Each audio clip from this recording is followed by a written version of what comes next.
Defence sector को खोला, semiconductor mission लेकर के आए, इनोवेशन को बढ़ावा देने के लिए अनेक नई योजनाओं को हमने आकार दिया। स्टार्टअप इंडिया इकोसिस्टम पूरा डेवलप किया और इस बजट में भी आदरणीय अध्यक्ष जी एक बहुत महत्वपूर्ण निर्णय हुआ है।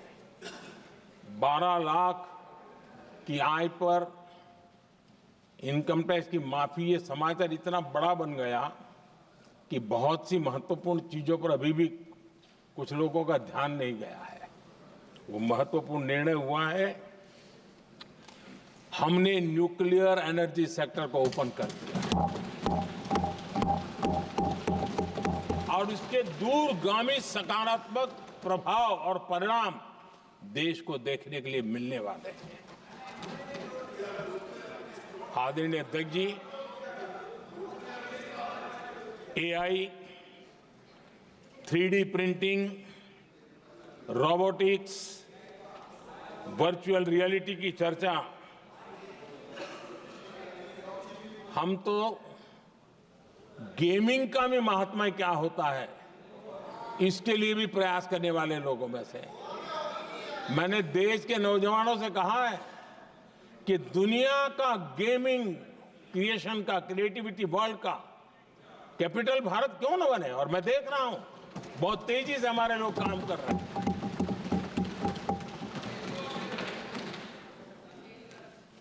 कुछ लोगों को अब जब एआई की बात होती है, कुछ लोगों को अब ये शब्द फैशन में है तो बोला जाता है, लेकिन मेरे लिए सिंगल एआई नहीं है, डबल एआई। भारत की डबल ताकत है। एक एआई आर्टिफिशियल इंटेलिजेंस, दूसरा एआई एस्पिरेशनल इंडिया।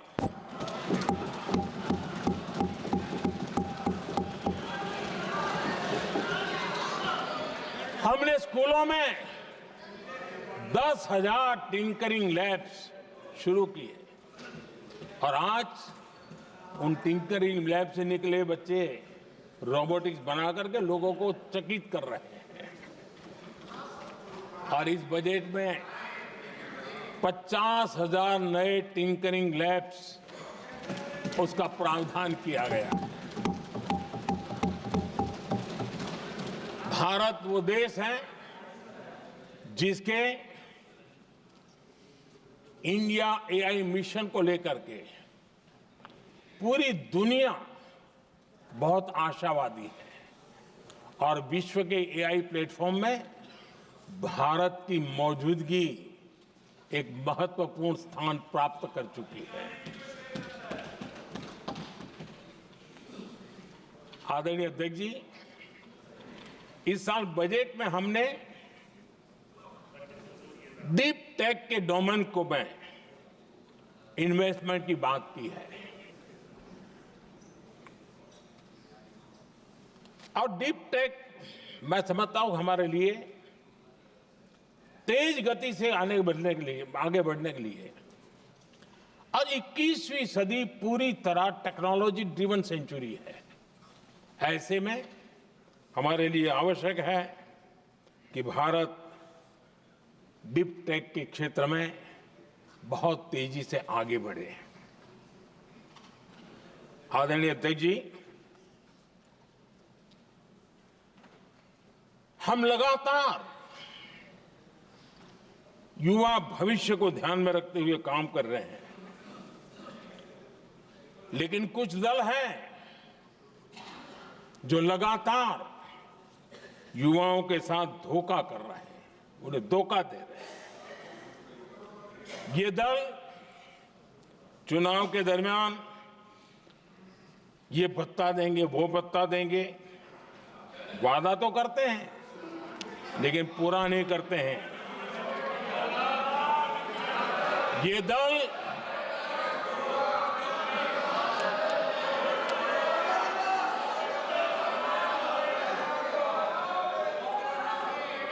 प्लीज माननीय सदस्य गरिमा प्रतिष्ठा बनाए रखें।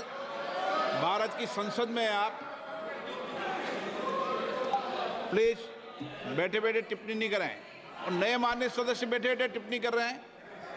आदरणीय अध्यक्ष जी, ये दल युवाओं के भविष्य पर आपदा बनकर गिरे हुए हैं।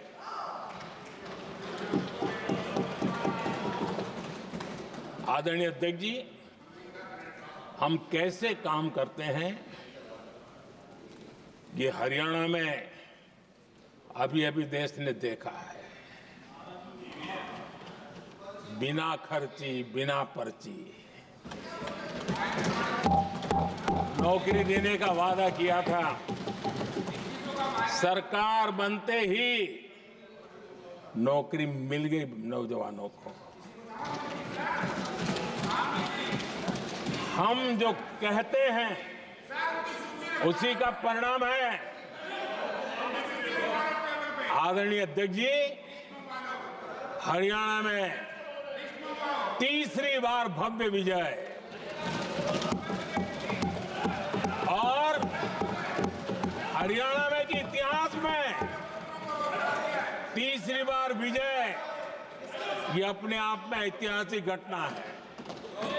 आदरणीय अध्यक्ष जी, महाराष्ट्र में भी ऐतिहासिक परिणाम, जनता जनार्दन के आशीर्वाद। महाराष्ट्र के इतिहास में सत्ता पक्ष के पास इतनी सीटें पहली बार, ये जनता जनार्दन के आशीर्वाद से हम करके आए हैं।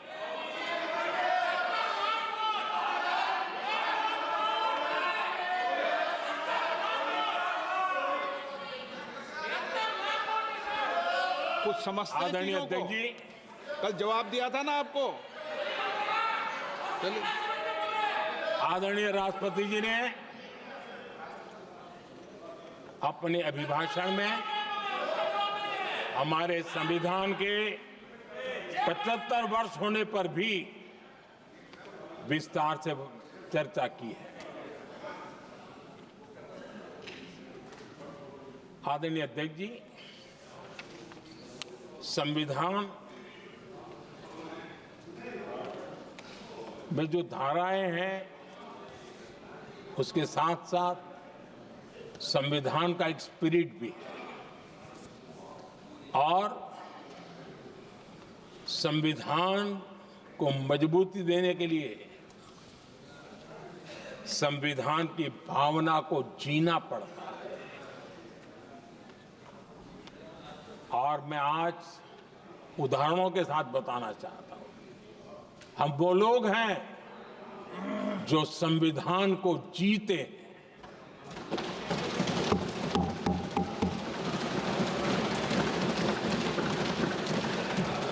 आदरणीय अध्यक्ष महोदय, हमारे यहां ये बात सही है, परंपरा है कि राष्ट्रपति जी जब उद्बोधन करते हैं तो उस सरकार के उस साल के कार्यकाल का ब्यौरा देते हैं।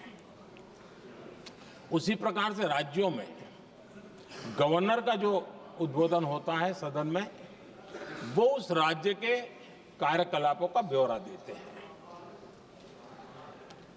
संविधान और लोकतंत्र का स्पिरिट क्या होता है? जब गुजरात के 50 वर्ष हुए, गोल्डन जुबली ईयर मना रहे थे, और सद्भाग्य से मुझे उस समय मुख्यमंत्री के रूप में सेवारत था मैं, तो हमने एक महत्वपूर्ण निर्णय किया। हमने किया इस गोल्डन जुबली ईयर में पिछले 50 वर्ष में सदन में जितने भी गवर्नर के भाषण हुए, मतलब उस समय की सरकारों का ही वाहवाही उसमें होती है,